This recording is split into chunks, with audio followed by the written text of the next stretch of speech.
Friends, welcome to the channel. कैसे हैं आप लोग? जैसे देख ही पा रहे हैं, ये आज का वीडियो वियतनाम के ऊपर होगा, क्योंकि मैंने आपको प्रॉमिस किया था जब मैंने वियतनाम वाला सीरीज़ स्टार्ट किया था कि एक वीडियो होगा जिसमें सारा इन्फॉर्मेशन होगा रिगार्डिंग वियतनाम ट्रैवल। सो मैंने एयरपोर्ट से स्टार्ट किया। ये गुवाहाटी एयरपोर्ट है। तो मेरे यहाँ गुवाहाटी से आपको कलकत्ता जाना पड़ेगा, उसके बाद कलकत्ता से वियतनाम में हनोई एंड हो ची मिन 2 ऑप्शंस हैं डायरेक्ट फ़्लाइट्स का। फर्स्ट टाइम मैंने दिल्ली से फ़्लाइट लिया था, तो मैंने गुवाहाटी से दिल्ली में गई, उसके बाद दिल्ली से मैंने लिया था because I had some work in Delhi. Otherwise Delhi से 4.5 आवर्स लगता है, लेकिन कलकत्ता से only Hanoi 2 hours and 20 minutes ऐसा लगता है। तो बहुत ईजी होता है। वीकली इंडिगो का 2 या 3 बार हनोई का फ़्लाइट है एंड हो ची मिन का I think weekly 4 times flight है।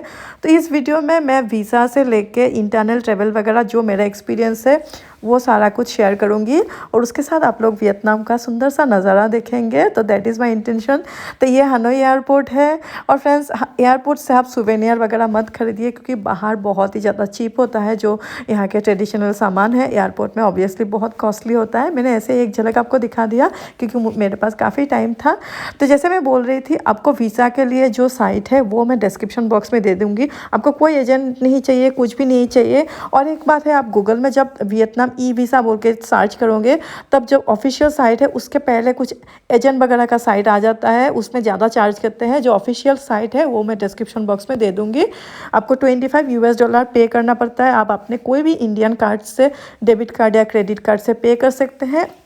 एंड देन आप अपना जो पासपोर्ट है उसका फ्रंट पेज, उसका एक फ़ोटो खींच के वो फ्रंट पेज, और अपना एक पासपोर्ट साइज़ जो फ़ोटो है उसका भी एक फ़ोटो खींच के क्रॉप करके वो वीज़ा के जो फॉर्म होता है, एक छोटा सा फॉर्म है, आप वेबसाइट में जाइए, फॉर्म फिलअप कीजिए। ये दोनों सामान, अपना पासपोर्ट का फ्रंट पेज और फ़ोटो अपलोड कीजिए एंड $25 पे कीजिए।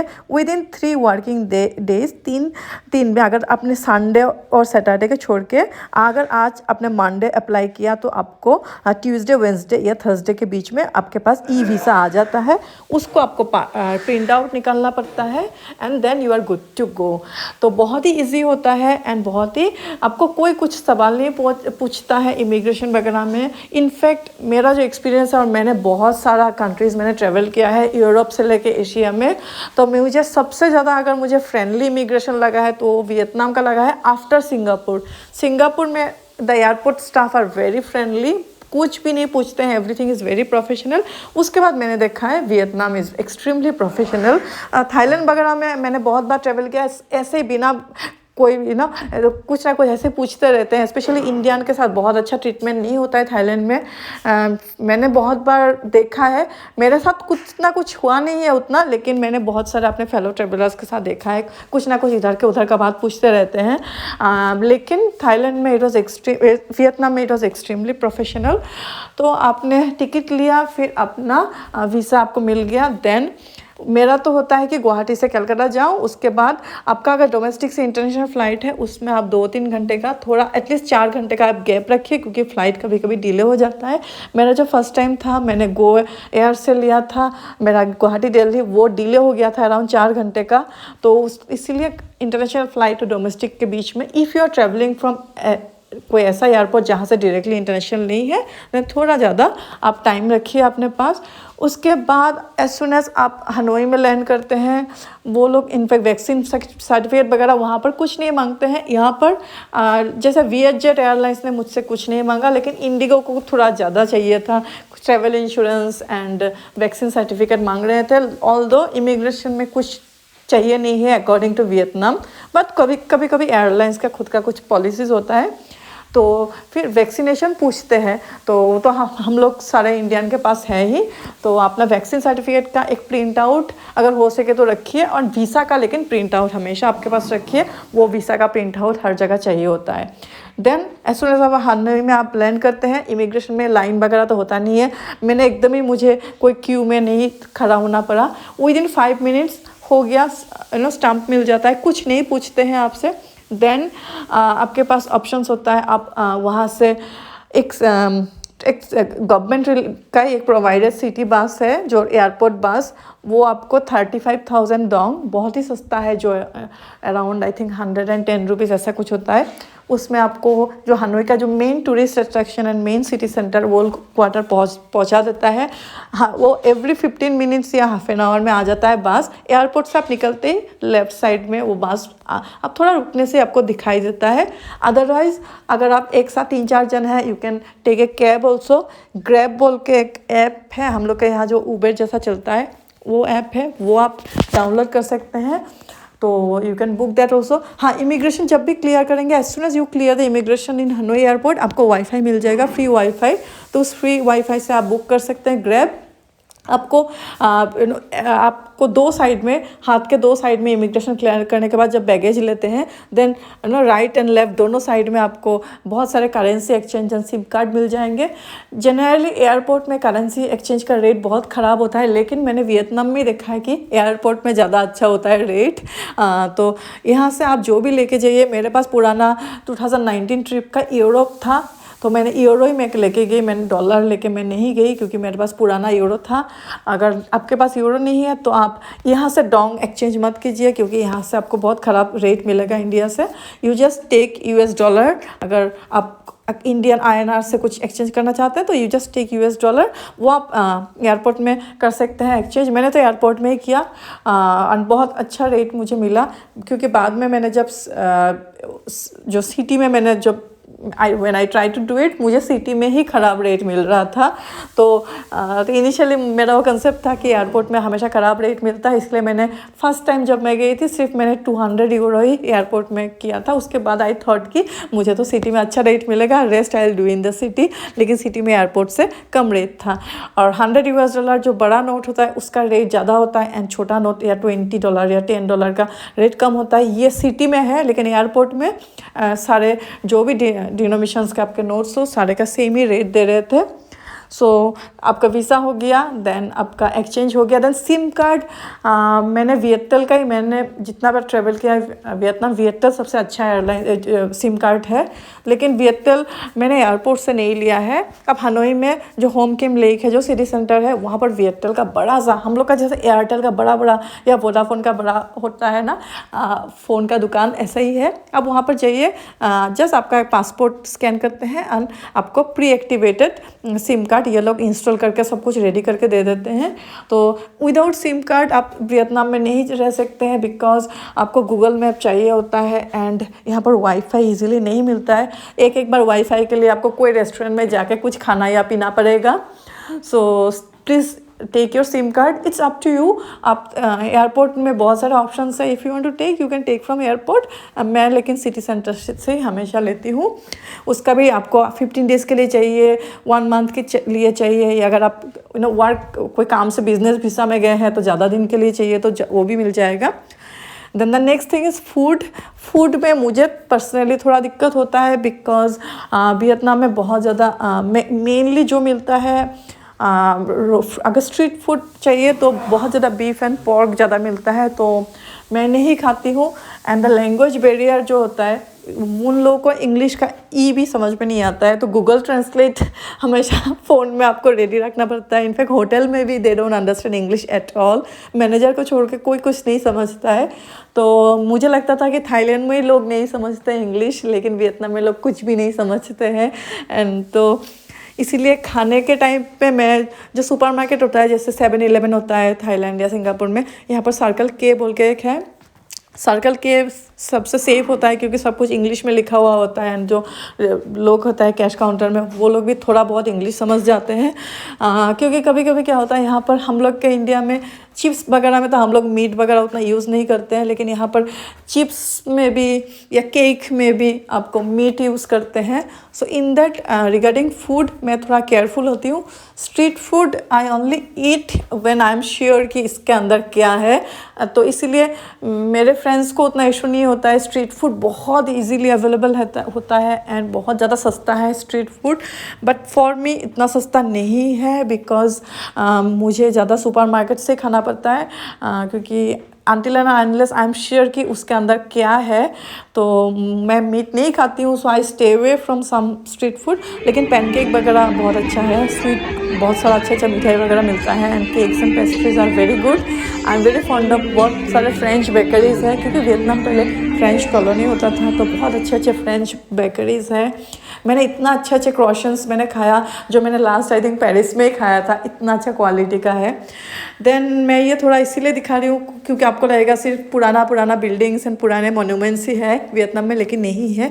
ये देखिए, ये पार्टी सीन है, ये एक बहुत फेमस सा स्ट्रीट है। लेकिन आई एम समवन, मुझे हिस्ट्रिकल मोन्यूमेंट्स या वो सब थोड़ा अच्छा लगता है, आर्कियोलॉजिकल साइट्स एंड एक्सेट्रा। तो जब भी when I try to travel, मैं उन सब में ज़्यादा जाती हूँ। I am not a very party person. और ये एक सुंदर सा देखिए, ये एरिया सिर्फ ऑर्किड के लिए डेडिकेटेड किया हुआ है। तो मैं एक्चुअली एक वीडियो बनाना चाह रही थी जिसमें मैं आपको थोड़ा वीज़ा का इन्फॉर्मेशन दूँ और थोड़ा करेंसी वगैरह का दूँ। And the next thing is आप कहाँ जाएंगे या कहाँ नहीं जाएंगे। फर्स्ट टाइम मैंने जब ट्रैवल किया था, मेरा एंट्री था, मैंने हनोई से एंट्री किया था और मैंने हो ची मिन्ह से एग्ज़िट किया था। वियतनाम का अगर जब आप मैप देखते हैं तो कंप्लीट एक लंबा सा कंट्री है, तो एक साइड से एक साइड जाने के लिए आपको फ़्लाइट लेना पड़ता है। और जो मेन अट्रैक्शन जो है होयान बोल के एक एंशियंट टाउन है, वो सेंटर में आता है। उसके लिए आपको आइदर हनोई या हो ची मिन्ह से फ़्लाइट लेना पड़ेगा, नहीं तो आप बस ले सकते हैं, नहीं तो आप ट्रेन ले सकते हैं। बस 19 आवर्स या 17 आवर्स लगता है, लेकिन कंफर्टेबल है, बहुत सस्ता है, कंफर्टेबल है, एंड इज़ कम्प्लीटली स्लीपर। वो बैठने का ऑप्शन नहीं है, आपको सो ही जाना पड़ेगा बस में। अगर कोई एक रात का होटल का खर्चा बचाना चाहे या किसी को अगर थोड़ा एडवेंचर करना चाहे, बस इज़ अ गुड ऑप्शन।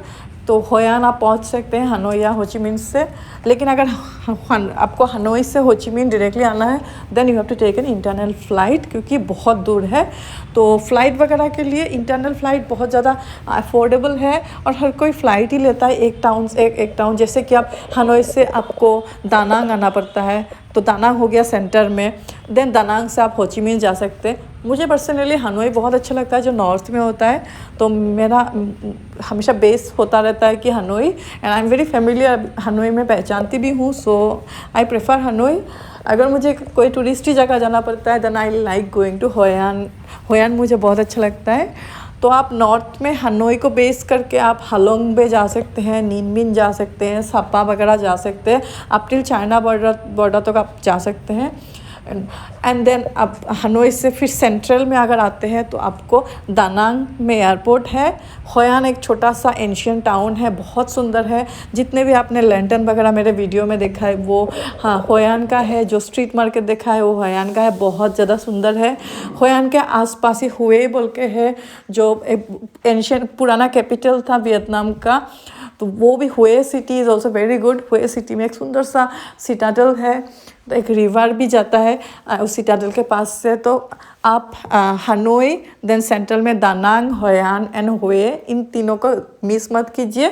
उसके बाद आप साउथ में अगर आते हैं, देन हो ची मिन्ह को बेस करके आप मेकंग डेल्टा जा सकते हैं। You can go to Dalat also, which is considered a kind of hill station in Vietnam. Although Vietnam थोड़ा ट्रॉपिकल है, लेकिन हनोई नॉर्थ में पड़ता है। हनोई का क्लाइमेट थोड़ा उतना ज़्यादा ट्रॉपिकल इतना नहीं है जितना हो ची मिन्ह का है। हो ची मिन्ह आप थाईलैंड का जैसा क्लाइमेट है। तो मुझे personally north side and central तक बहुत अच्छा लगता है, but it's up to you.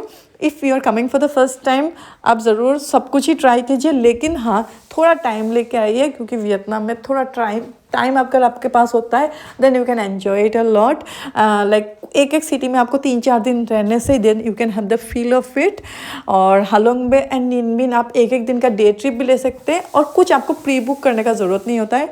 मेरे कुछ फ्रेंड्स ने पहले से इंडिया से सारा टूर वगैरह प्री बुक कर लिया था, एंड देन बहुत रिग्रेट किया उन लोगों ने। सब कुछ ऑन द सकते हैं, सब हर कोई रेडी है आपको कुछ टूर वगैरह देने के लिए यहाँ पर, because this is a very tourist centric place right now, because बहुत ज़्यादा टूरिस्ट आते हैं आजकल वियतनाम में। बट आई एम समवन, मुझे उतना पैकेज टूर वगैरह का उतना इंटरेस्ट नहीं है, सो मैं खुद अपने आप एक्सप्लोर करके मुझे बहुत ज़्यादा अच्छा लगता है। जब उसका ऑप्शन होता नहीं है, then only I go for some tour and everything. तो आप बहुत ज़्यादा स्ट्रेस होने की ज़रूरत ही नहीं है। You just get your international ticket and visa, आप यहाँ आके you can plan and everything सब कुछ यहाँ पर अवेलेबल हो जाता है। आप इनफैक्ट अपनी जो इंटरनल फ़्लाइट्स है वो भी, हम लोग जब यूरोप वगैरह जाते हैं तो इंटरनल फ़्लाइट्स हम लोग को पहले से करना पड़ता है, बिकॉज अगर ऑन द स्पॉट करते हैं तो बहुत एक्सपेंसिव हो जाता है। लेकिन यहाँ पर ऐसा कुछ नहीं है।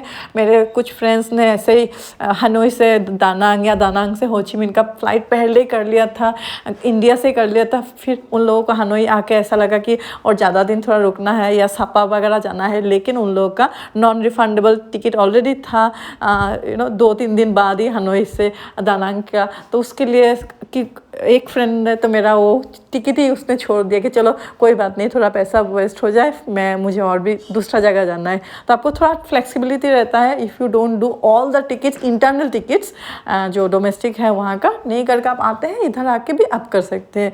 सो बहुत ईजी लगता है मुझे इस हिसाब से, क्योंकि थाईलैंड में अगर आप इंटरनल जो डोमेस्टिक टिकट है वो अगर एक दिन पहले करते हैं तो बहुत ज़्यादा एक्सपेंसिव हो जाता है। तो जैसे आप अगर बैंकॉक से फुकेट जाना चाहते हैं या को समोई जाना चाहते हैं तो आप एक दिन पहले करते हैं तो ज़्यादा प्राइस हो जाता है। हम लोग का इंडिया का जैसा है कॉम्पिटिटिव प्राइसिंग, लेकिन यहाँ पर उतना वैसा इशू नहीं है।